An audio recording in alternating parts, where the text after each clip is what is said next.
il avait surtout un grand terrain. Donc Marie Médicis va voir son ami, lui dit voilà, moi ce qui m'intéresse, c'est de me faire construire un palais. Est-ce que tu es prêt à me vendre ta bâtisse et l'ensemble des terrains? Il accepta, on ne pouvait rien refuser à la région de France. Et donc à partir de 1615 va commencer la construction du palais du Luxembourg. Le palais du Luxembourg, pourquoi? Parce que c'est François de Luxembourg qui a vendu l'ensemble de ses terres à Marie de Médicis. Le palais va mettre environ 15 ans à être construit. Les travaux vont se finir aux alentours de 1630. Il va y avoir au cours des siècles plusieurs personnes qui vont s'y installer dans ce palais du Luxembourg. Il va y avoir deux modifications importantes. La première, elle va arriver au moment où Napoléon Bonaparte crée le Sénat. C'est lui l'instigateur, c'est lui qui a créé l'institution du Sénat. Ça s'appelait le Sénat conservateur à l'époque, il y avait 80 sénateurs et il les a installés ici au palais du Luxembourg, au premier étage du bâtiment, en plein milieu du logis central. Mais là, il y avait un escalier en double révolution qui permettait de monter au premier étage et qui desservait l'ensemble des appartements royaux mis en place par Marie de Médicis. Et donc, il a fait casser cet escalier pour y mettre un plancher et y installer en plein centre son hémicycle pour les 80 sénateurs conservateurs. Donc, il a fallu continuer à pouvoir monter et descendre du premier étage et il a construit un superbe escalier qu'on appelle l'escalier d'honneur. C'est l'escalier qui est emprunté tous les jours par les sénateurs et que nous emprunterons tout à l'heure pour redescendre du premier étage vers le rez-de-chaussée.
Alors, tout le monde me voit, tout le monde m'entend, c'est bon?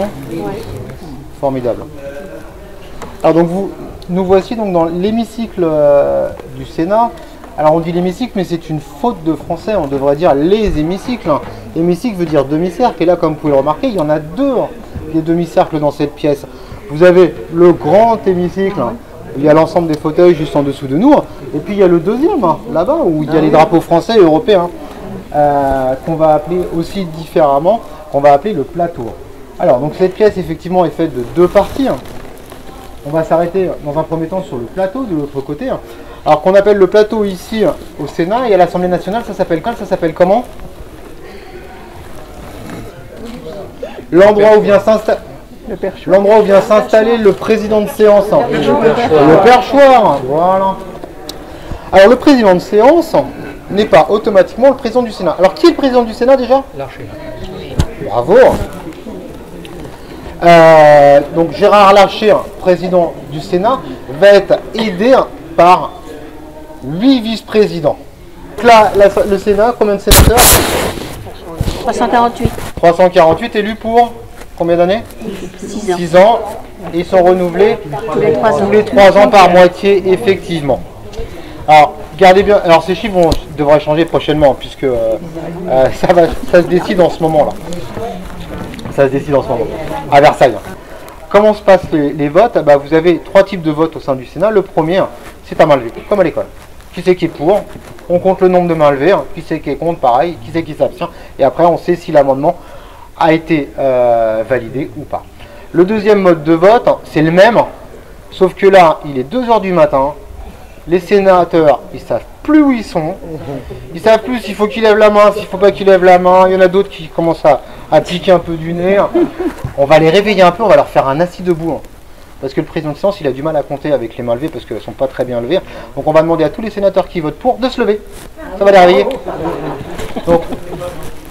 non, c'est pas gentil. Je vous avoue, ils n'aiment pas trop ça.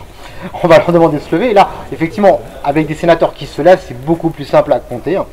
On les rassoit, qui c'est qui est contre, pareil, on les met debout, on les rassoit, qui c'est qui s'abstient, etc. Et là, c'est le deuxième mode de vote. Le troisième mode de vote est un petit peu différent. Le troisième mode de vote, on appelle ça le scrutin public, qui est différent de celui de l'Assemblée nationale. Là, chaque groupe politique va avoir un référent. Et ce référent va voter pour l'ensemble de ses collègues. Mais il va voter avec des cartes nominatives. T'en as ou pas, Audrey, avec toi? T'en as pas? Est-ce que j'en ai encore, moi? Je crois pas. Non. Voilà, c'est des cartes comme celle-ci. C'est des petites cartes. Elles ont 3 couleurs. Bon, là, j'en ai une blanche, mais elles ont 3 couleurs, bleu, blanc, rouge. Le blanc, c'est le pour. Le bleu, c'est le contre. Et le rouge, c'est l'abstention. Donc, chaque représentant des groupes politiques va prendre un paquet de cartes de l'ensemble de ses collègues. Donc si par exemple ce sont les Républicains, ça sera 144 cartes. Si c'est le groupe communiste, ça sera que 12 cartes, je crois. 11 cartes. Et donc le référent va prendre le paquet de cartes avec la couleur qu'il souhaite voter. Mais il peut prendre également aussi différents types de couleurs. C'est-à-dire que monsieur Untel dans le groupe politique, il a dit qu'il votait contre, mais tout le reste du groupe vote pour, par exemple. Donc il y a aussi les sensibilités au sein du groupe politique qui sont respectées. Et donc, chaque référent va venir déposer l'ensemble des cartes dans une urne. Alors les urnes, on les voit, elles sont vertes au pied de sur les côtés. Et ensuite, on sait qu'une carte, ça vaut 1 gramme, ça pèse 1 gramme. On va peser l'ensemble de l'urne. Et on va très rapidement savoir si l'amendement ou l'article, il est adopté ou il n'est pas adopté. On va dérouler l'ensemble du texte de loi comme ça, on va passer amendement par amendement. Et puis à la fin, on va voter, on va faire un vote global sur le texte de loi. Et pareil, 2 possibilités s'offrent aux sénateurs, soit c'est à main levée, soit c'est en vote par scrutin public. Alors quel est l'avantage du scrutin public? Ça profite à la majorité. Quand on est dans l'hémicycle et qu'on fait à main levée, si à gauche ils sont 15, à droite ils sont 12, la gauche à chaque fois ils gagnent. Vous êtes d'accord avec moi? D'accord. Alors que si on est en scrutin public, même s'ils sont 15 à gauche, comme c'est l'ensemble des sénateurs qui votent, à la droite, ils vont remporter 144 voix. Et comme c'est eux qui ont la majorité, c'est eux qui vont remporter. D'accord? Donc ce mode de scrutin, ce qu'on appelle le scrutin public, est beaucoup plus politique que l'autre, que celui à main levée ou assis debout. Mais c'est pareil, qui c'est qui décide ça, non? C'est les sénateurs. C'est eux qui décident de savoir si... c'est-à-dire que c'est eux qui font la demande.